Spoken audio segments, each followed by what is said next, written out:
Hello, everyone.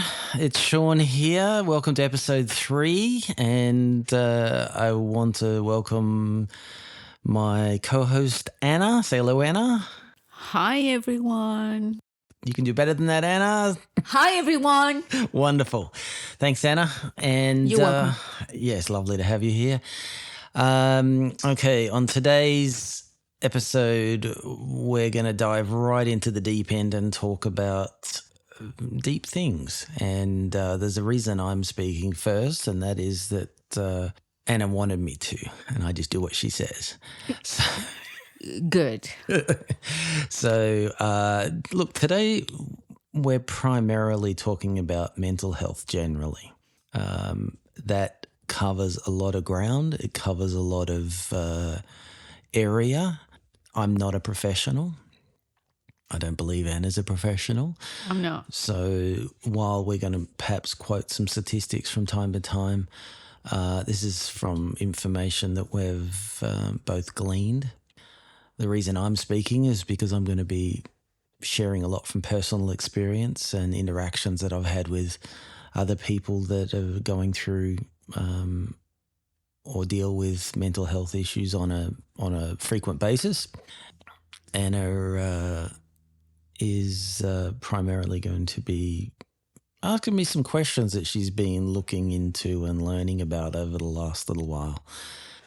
One of the reasons why I wanted to talk about this is because, I'm a middle-aged guy, and I've, over the years, had to battle with depression on and off. It is a battle to anybody that has to go through it and deal with it. Sometimes it's not affecting you at all, and sometimes it's affecting me quite a bit. And this is something that I got diagnosed in my mid-20s. I didn't really understand what the problem was back then. You know,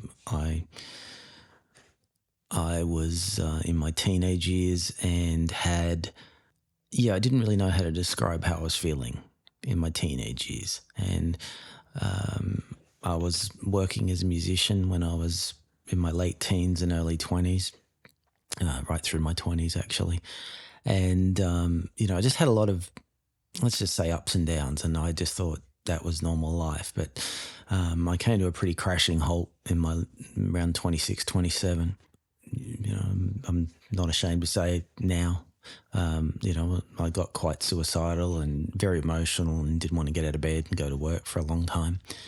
And it got really, really bad one day, and I was so desperate that I went down to the local doctor who I'd never seen before, and I basically just said, look, hey, you better give me something or I'm going to end it all today, pretty much. So he did prescribe something for me, which, while it took the initial edge off, it was pretty much overkill for what I needed, and put me in a place where, I certainly wasn't going to harm myself, but it didn't solve the ongoing problem, and it's not something I felt like I wanted to keep taking regularly. So I then went back to my old GP, which was actually on the other side of town, but he was a good GP, and I went there and I said, look, this is how I'm feeling. And this was an area that he actually specialised in, being a GP, though. He actually wanted to get more into counselling and understanding, what people were going through. And he recommended me to a psychologist straight away after 2 sessions. So I then went and spent just over a year in counselling and speaking with a psychologist. And it was probably the best thing that I ever did, and it saved my life at that time. And we went through various therapies and differing forms of therapy. And, in the end, she basically determined that while there are emotional factors and so forth in my pattern of behaviour, I had low serotonin levels. So I was prescribed some antidepressants. And I'd have to say that when I was first prescribed, it was absolutely life-changing. It really was. So it was like turning a light bulb on in my mind. The first time I took one, I literally felt like there was just like a layer of mud over my mind and over my, my soul and how I felt about life and everything. And when I took those first couple, it was just amazing. It was almost instantaneous difference in my outlook on life. And, probably close to 30 years later, I'm still on them. That's my personal experience. Since then, I have gone through some things, and it hasn't always been perfect and plain sailing despite being on medication.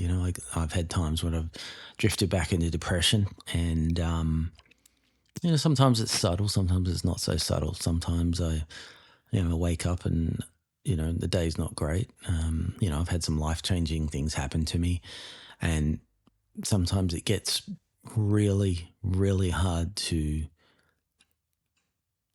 get on top of that black dog. Look, I've gone for help. I've been involved with, some community-based groups, and obviously in Australia we have Beyond Blue and Black Dog and some other groups like that do a massive amount of help in the community. And I've reached out to those. I've been involved with them occasionally myself, and I just especially say there was a local one here which I was involved with called Man Up, and while they don't predominantly specialise in mental health, they do deal with men's issues as a whole, which I feel really strongly about. And look, the part of that is men's mental health, and I met a lot of men who are going through just incredible issues and incredible pain, and I was blessed and privileged enough to be able to sort of offer a helping hand in any way I could with my own story. Sean, I don't mean to interrupt you, but I think it's quite important that we mention something that the Mental Health Commission here in Australia, in their website, mentions that in Australia, specifically talking about Australia, half of all adult mental health challenges emerge before the age of 14, and more than 50% of children experiencing mental health challenges are not receiving professional help. Mm. Do you think that perhaps a problem that comes when you are an adult, that we are, or adults, could have been helped somehow if maybe we are all involved? It says that it takes a village to raise a child. Mm. Church, if you're involved in church, leaders, parents, or school teachers were able to spot certain behaviors of this child and were not communicated in time to be able to perhaps help this child progress into adult, having, resolved these mental health issues. Do you think that it would have been better it would be better if we perhaps just focus on the mental health of children and then be able to have happy adults? For sure. I think it's difficult. I mean, I've got a couple of friends who are psychologists, and I think working with children is quite difficult. There can be challenges, is my understanding. I mean, the people that specialise in that do an amazing job. I suppose, apart from the obvious things like ADHD and ADD, which seems to be, for want of a better word, becoming a bit of an epidemic in children's services at the moment. Sometimes I think it's some of the other things are not either the health issue is not diagnosable early enough or is not diagnosed early enough. I think sometimes it takes a few years for it to come to the fore and to be perhaps more easily clinically diagnosed. I mean, it's obviously harder for me to remember what was going through my mind as a child. But I do know that in my early teenage years, amongst the normal other things, was, screaming hormones and, just trying to figure out who you are as a teenager. I do remember feeling quite up and down, which some people might class as one thing, but just really struggling to find my place, which is a normal teenage behaviour. But when that extended out to years and years and years, just wondering why I'm here, wondering why why am I even living? Why am I alive as a teenager? That's quite a frightening thing, and I take any teenager now who ever expresses any sort of behavioural thoughts to me about the value of their life, I take it extremely seriously. If I have an opportunity to talk to them and work with them, I've had the very sad misfortune of having friends and family who've lost their teenagers to suicide. And, it's just absolutely devastating for everyone. And I understand the impact that it has on the greater family, but I also understand how the teenagers sometimes can get to that point. And unfortunately, there's sometimes not even a lot of signs for the intervention to take place. Do you think that, obviously every life lost to suicide is a tragedy and have huge impacts on family, friends and communities as a whole.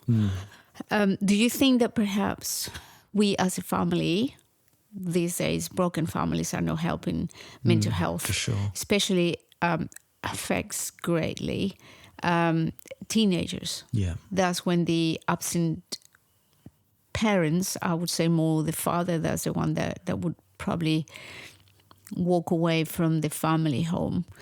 Walk away or leave? Or leave. Yeah. Has a huge impact in the family structure. And we are taking it very lightly that's what we have these days.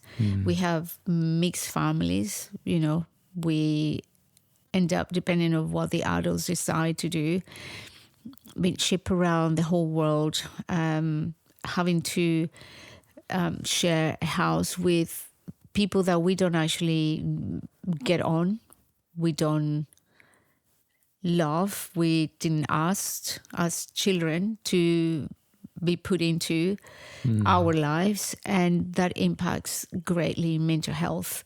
I believe the parents as well have a huge responsibility in triggering these mental health issues that many teenagers, and I believe that you had a similar situation that maybe you ought to mention about the splitting of the family with your father when you were a teenager, if I remember it well. Yeah, look, that's true.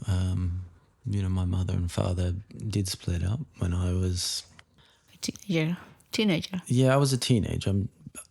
It's a little fuzzy to me exactly when a teenager. And yeah, look, it was difficult. Was there trauma? I'm pretty certain there was.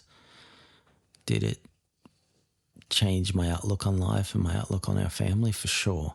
I don't blame my mother and father particularly for that happening, because it's not in isolation. That unfortunately is a very common thing these days. My father went overseas for quite a few years, and I think I missed him, and that did have a bearing on my teenage years. And there were some other good, strong men in my life which sort of helped to steer me back into,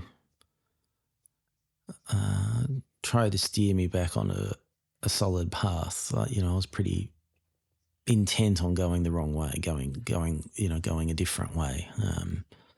it just seemed like that's where I belonged. Do you think that situations within our families when we are small or teenagers can negatively affect your mental and emotional well-being?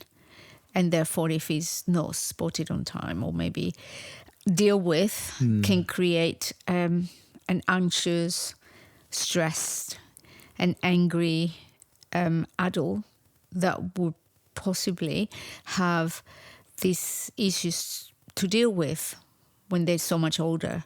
Look, yeah, absolutely. Look, I think all adults' behaviours are affected by their childhood. The experiences. Yeah, that's right. I think, I was listening to an episode on Diary of a CEO the other day. Fabulous podcast if you haven't checked it out yet. But, they were talking about the impacts of trauma and trauma responses by children. And, sometimes those traumas are not even that particularly acute and critical. They could be just maybe, mom or dad is not spending the appropriate amount of time with their child, and the child feels, whether justified or not, neglected. And, how that may affect you when you're older, whether you have abandonment issues or you may have issues when you're trying to date about, pushing away from people that are trying to get close to you and so forth, or maybe you go into a relationship and you're, you're very needy, or you want, you're constantly worried you might be abandoned, so to speak. And, I think a lot of those responses are formed when we're children. Absolutely, Do you think these situations affect more men than women? And why do you believe that? What do you mean these situations? You mean in adult? You mean we're talking about as a child? Yes. Do you think that men can handle these situations differently? Because I have statistics here about mental health, and to do more with men in difference to women. And the breakup, I have something about the breakup of families, divorce, separation, romantic breakups, conflicts in general. According to Posowa, in a study in 2003, specifically talking about the USA, the suicide amongst people who are divorced, so these are men and women. Divorced or separated is usually reported as about 2.4 times greater than married people.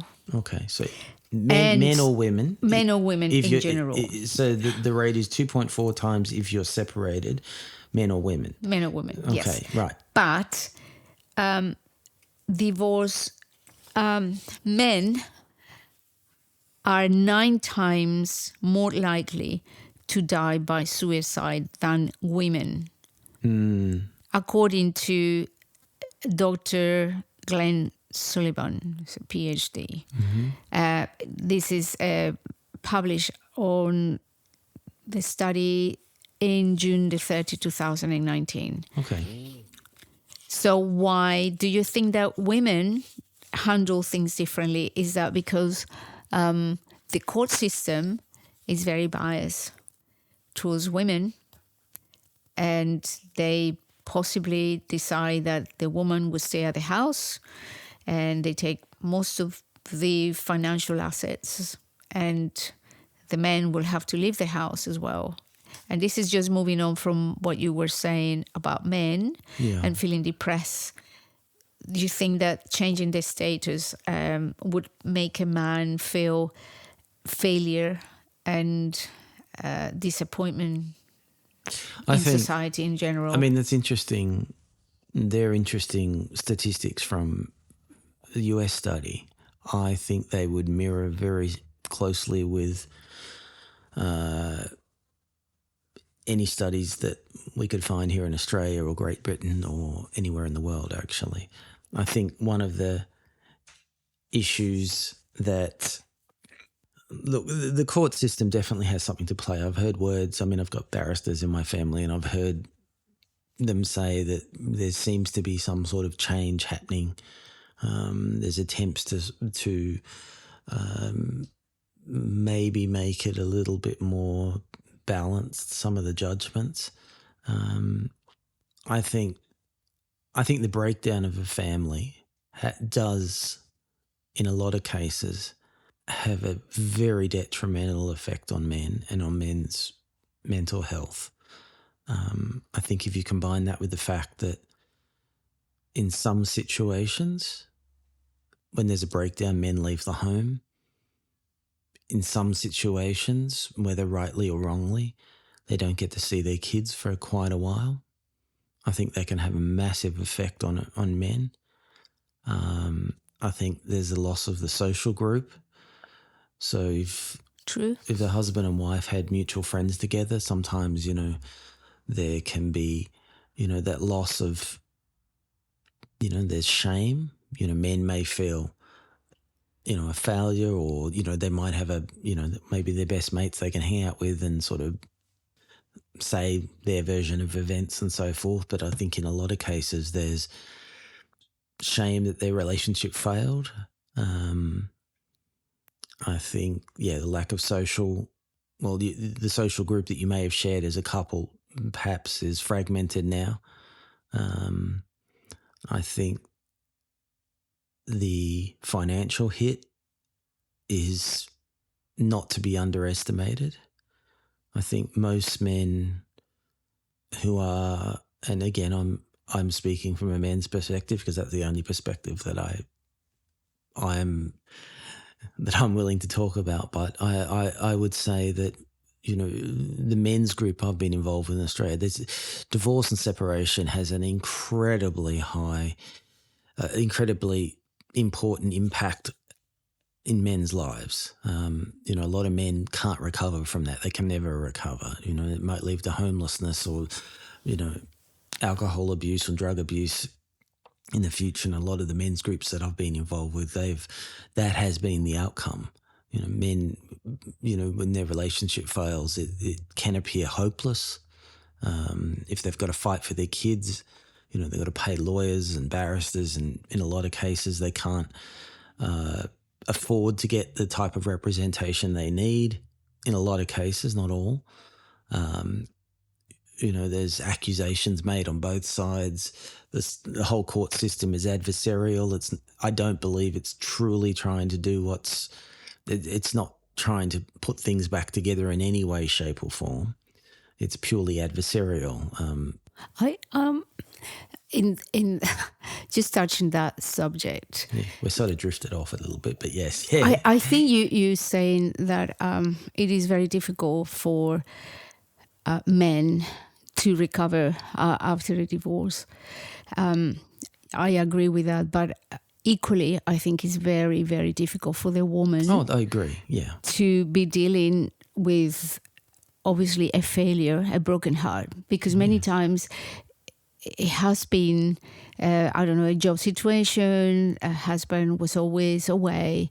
She was at home dealing with the 3-4 children by herself. Sure. Yeah.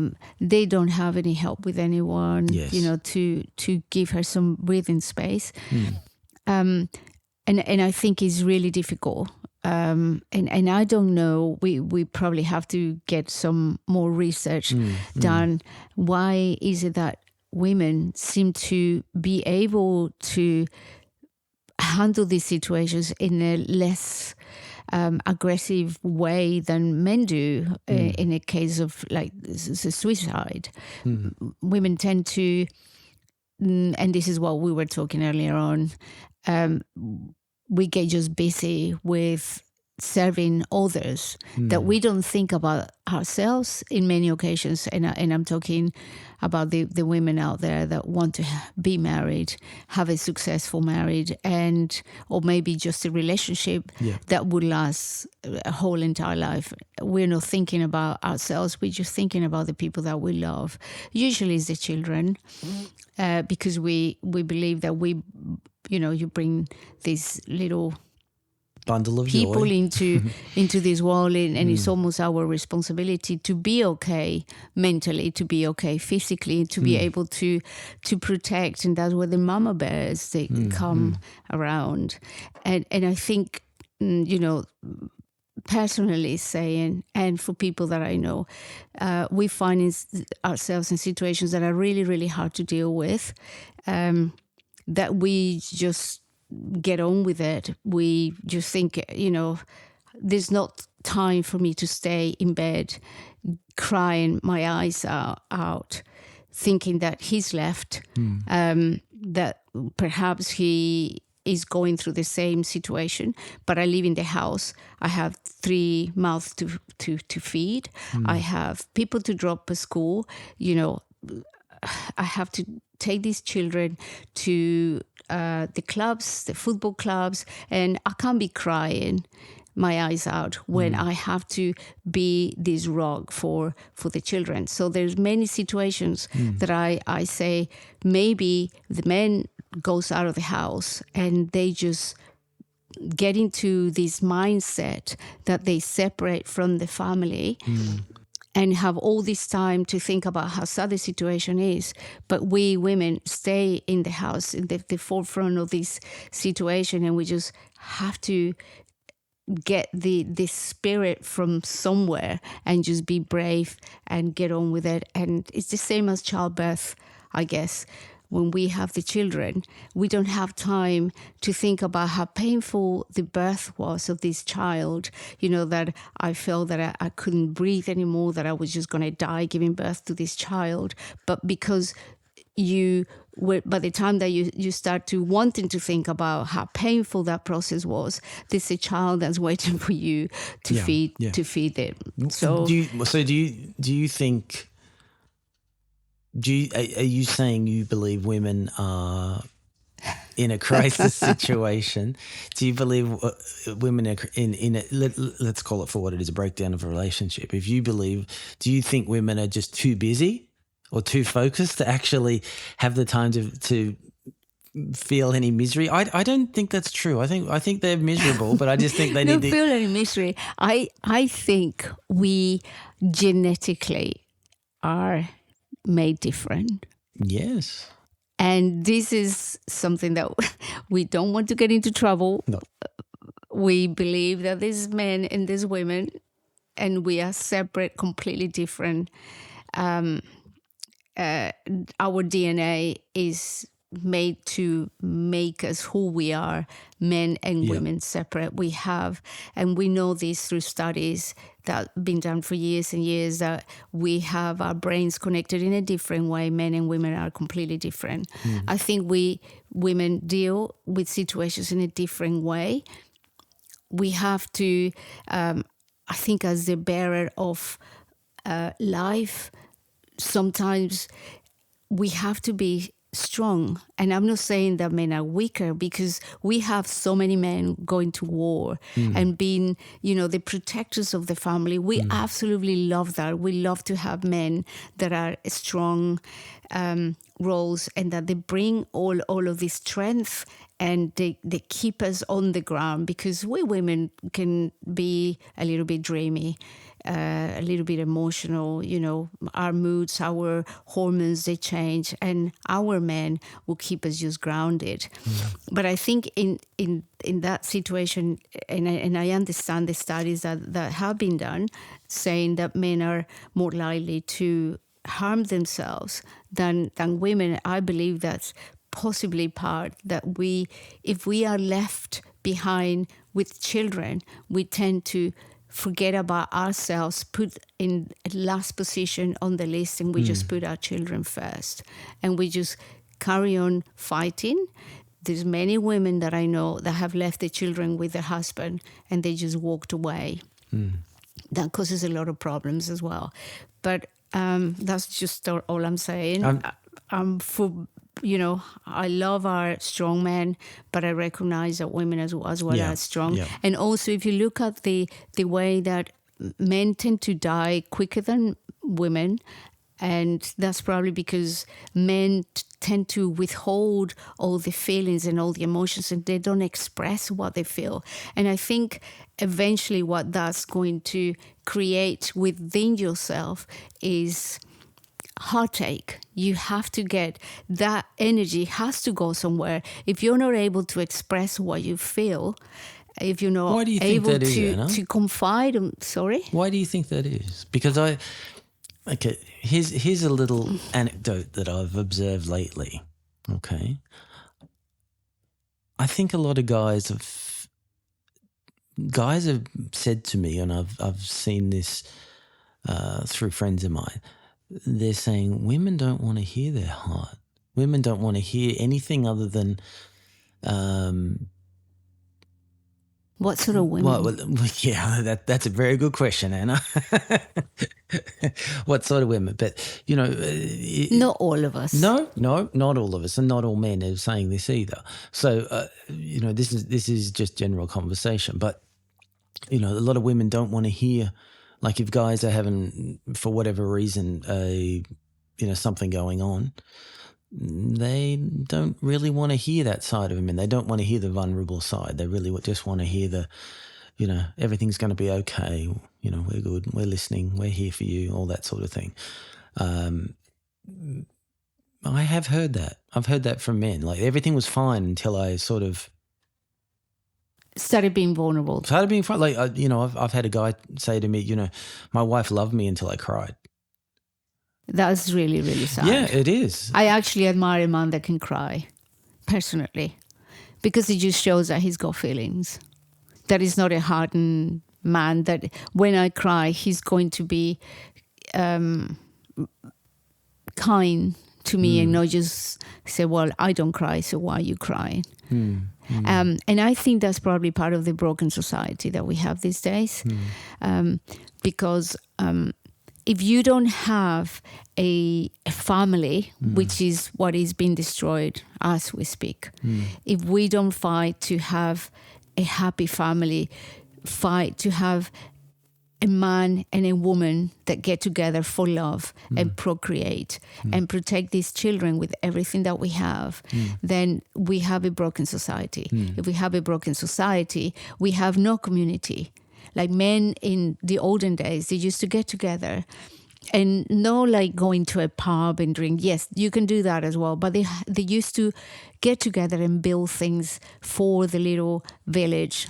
They usually, well, we have it these days with the internet, Anna. The internet does that, doesn't it? You build houses. No, you have community with the internet. Isn't that right? Yeah, no, the internet, I don't agree with that. Internet is not very good. We have to make the most of it. But I think the internet is just driving us apart, because we can have 1,000 Facebook friends and really we don't know more than 3. True. Yeah. So if we have broken societies, then we don't have anybody where men can relate to or speak about the problems that they have. So I am not saying that you have to confide in absolutely everything on your wife, because sometimes a wife and a husband have to have their own friends. Absolutely. And the little things that a woman will talk amongst women and that men would talk about, amongst men that we women don't know anything about or don't understand, because you are wired in a different way to us. But I think if a woman believes that a man can't cry because he's weak and then I'm going to divorce you, that's a shadow of a woman. I believe that. And I don't believe many women would do that. So I think it's very general what you say, that, women don't want to know. I think they say they want to, but I don't think they particularly want to. Are we talking about different societies, like different, cultures? Maybe Western culture, yeah. Maybe predominantly. Like I can't speak for Latin men and women. I don't know too many, but what I have seen is that I think women say they want vulnerability. We're talking about men and women a lot in this conversation rather than mental health, but that's fine. One can drive to the other. It's okay. We can chop this up. But and what did I say before? Yeah. It's just that what you said is like men, we I don't know. Yeah. No, No, we're still going. Go, come on. You're right. I think it's different cultures as well. Definitely. Yeah, look, And also, yeah. if I may say, You may. why is it statistically, and I have to get these numbers right when I find them, I know that there are people in, say, India, Yeah. Russia, the mental health is not as prominent Absolutely. as it is in the West. Well, why is it that there's more that's- mental health problems in the West than it is in the East? What's the difference? I wouldn't like to look. To be perfectly honest, I have never ever looked in to see what the mental health statistics are in Russia or India. I think there are issues, but I don't think they're as prevalent as what there are in the West. I agree with you. I think there is something happening in Western society where men and women do seem to be feeling a sense of hopelessness. Do you think that's to do with the war against women and the war against men, that we lose in our identity? I think and we're actually losing it. men don't know Yeah. where they belong and what women want from them, the same as women. Absolutely. I think there's become so much confusion with an overstimulation of information. I think along with information comes a lot of misinformation and agendas, especially in Western media. I do believe that this was a much less prevalent problem 50 years ago. Now people will argue, well, it was a different time, and your women were kept at home and in the kitchen, and men were allowed to be sexist and racist and everything else, all the other ists. But that is true. It was a different time. But that being said, was there the significant amount of mental health issues developing in not just young people but middle-aged? Or like the most, what was the statistic we were looking at earlier? That men in the 45 to 50-year-old bracket have the highest percent. This is an Australian statistic. Have the highest percentage of suicidal rate. Is that correct, Anna, or did I get that wrong? I believe it was 45 to 50, followed by 18 to 25. Is that? Yeah, that's what you said. Yeah, yeah. My understanding is the statistics that I'd seen recently were, men, in my age bracket, 45 to 51. I think they framed it. Had the highest suicide rate of any men at any age group in men, and followed by 18, I believe, to 25. They were the second highest age group. And I was actually shocked by that, because I thought it may have been teenage and early 20s as having the highest rate. But I think that statistic, I'd be interested to see if how long that statistic's had that bracket as the number one for over how many years, because I believe, like with a lot of societal changes, it's just interesting that that age bracket is at that point now. I'd be very interested in seeing the causation on that. I just have here 4.8 million people. Mm-hmm. So 18% of Australians feel a mental health related prescription between the years of 22 and 23. Yeah. I just want to put out there a contact for parents beyond breakup, and this is more for dads. We want to keep you safe. We want to keep you safe because we we need you. Our children need you as well.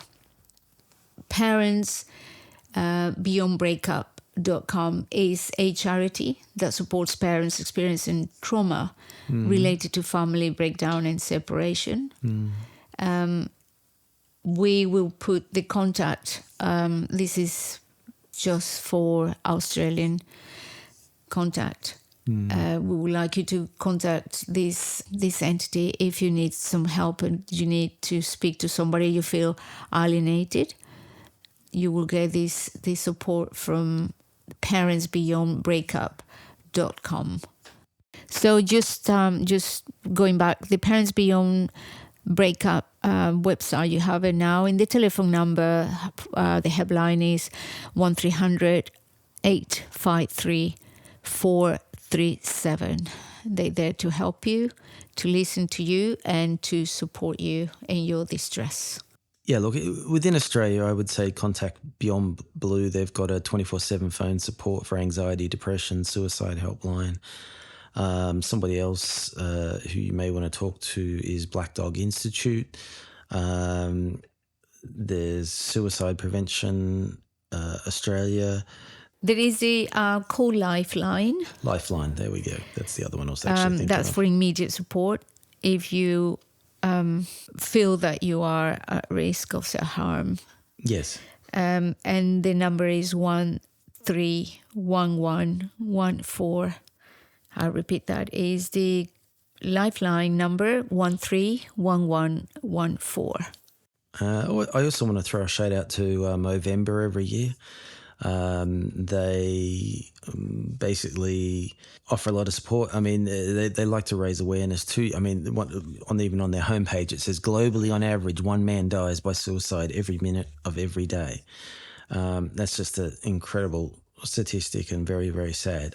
So I recommend that you contact any of their groups. Look, just one little thing I want to add in closing, and that is that no matter how dark things are, no matter how many hits you feel like you've taken, there is always someone that is willing to listen to you. There's always someone you can reach out to for help. I know, just being completely honest, when I've been in my darkest, from time to time, you're not particularly thinking rationally. And even though someone may be saying, look, you've got everything to live for, you're not particularly listening to it. And it doesn't make sense to you. You can't feel what it is that they're telling you. So you're not thinking rationally. Just don't do anything that is going to hurt your family, hurt you ultimately. There is always someone there to listen that can help you and can help you put your next step in place. You're loved, you're cared about. And, as I said, I've been dealing with this for 30 plus years, and it's not always easy. It's not always a simple solution. There's ups and downs, but you can get through it. Please don't isolate. That's the worst thing you can do. Yeah. Do not stay alone. Go out, reach out to somebody, call somebody. There's always people out there that want to help you. Yeah. If you have any comments, if you would like to expand a little bit on this subject, we will do our very best to try and cover more points in the points that you write to us in the comment. So for now, God bless and have a wonderful week. We'll see you next time, same time. Thanks very much from Sean and for myself. Bye. Bye.